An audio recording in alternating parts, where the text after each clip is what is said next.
ఈ రోజు మీరు చేసిన ప్రతి అప్పుకి ఒక లెక్క ఉందా? ప్రతి స్కీముకి ఒక లెక్క ఉందా? కేవలం స్కాములు చేయడం కోసం మాత్రమే స్కీముల్ని పెట్టి నవరత్నాలు అనే రాళ్లని ప్రజల మీద రువ్వి ఎంతో ఇబ్బంది పెట్టి గాయాల పాలు చేసి 5 సంవత్సరాలు ఎలా పరిపాలించారో ప్రతి ఒక్కళ్ళకి తెలుసు.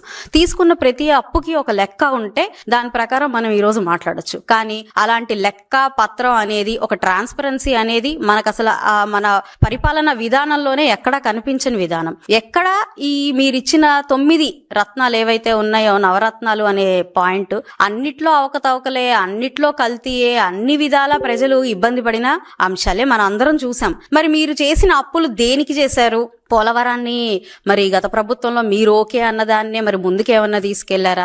కనీసం డయాఫ్రామ్ వాల్ అంటే ఏంటో, ఇరిగేషన్ డిపార్ట్మెంట్ అంటే ఏంటో కూడా తెలియని మన మంత్రులందరూ కూడా పరిపాలించడం జరిగింది. పోని మనం ఏదైనా ఉద్యోగ కల్పనలో భాగంగా ఏవైనా కంపెనీలు మనం ఇక్కడికి తీసుకొచ్చామా? కంపెనీల్ని తీసుకురాకపోగా వాళ్ళందరినీ మనం భయపెట్టి బెదిరించి పంపించిన చరిత్ర మనది.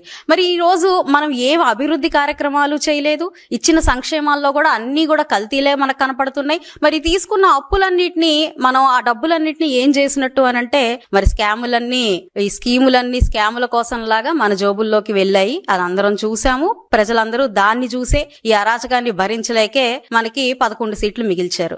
మరి ఇన్ని మనం చూస్తూ కూడా మీరు మళ్ళీ అప్పులు చేస్తుంది, మళ్ళీ మనకి కూటమి ప్రభుత్వం ప్రజల మీద భారాన్ని మోపుతుంది అనే మాటలు ఎలా మాట్లాడగలుగుతారు? ఈ రోజు కూటమి ప్రభుత్వం మీరు చేసిన అప్పులు అంటే, ఈ రోజు ఆ కాంట్రాక్టర్లకి ఆ బిల్లులు ఇవ్వకపోతే ముందుకు జరగలేని పరిస్థితుల్లో ఉన్న అత్యవసరమైన బిల్లుల కోసం దాదాపుగా 1,30,000 కోట్ల రూపాయలు ఆ బిల్లుల చెల్లింపుకి ఖర్చు పెట్టాల్సి వచ్చింది. అంటే మీరు చేసిన, వదిలేసిన బకాయిలు తీర్చడం కోసం మాత్రమే 1,30,000 కోట్ల రూపాయలని ఈరోజు చెల్లించాల్సి వచ్చింది. మరి మిగిలిన 1,30,000 కోట్ల రూపాయలకు కూడా ప్రతి పాయింట్, ప్రతి ఒక్క ఖర్చుకి ఈరోజు అసెంబ్లీ సాక్షిగా మరి మన ఫైనాన్స్ మినిస్టర్ గారు పయ్యావుల కేశవ్ గారు ప్రతిదానికి ఒక సవివరణ ఇవ్వడం జరిగింది. మరి బహుశా మీరు అసెంబ్లీకి వచ్చుంటే అవన్నీ మీకు తెలుసుకునే అవకాశం ఉంటుంది. మనమేమో మీడియా ముందు కూర్చొని మీడియాతోనే ప్రశ్నిస్తాం, సమాధానం కూడా మనకి మీడియా నుంచి రావాలనుకుంటారో, మరి మీరు సమాధానం ఎక్కడి నుంచి వింటారో తెలియదు. ప్రశ్నలు అయితే వేస్తున్నారు, మాకు సమాధానం కావాలని బల్లగుద్దు అడుగుతున్నారు,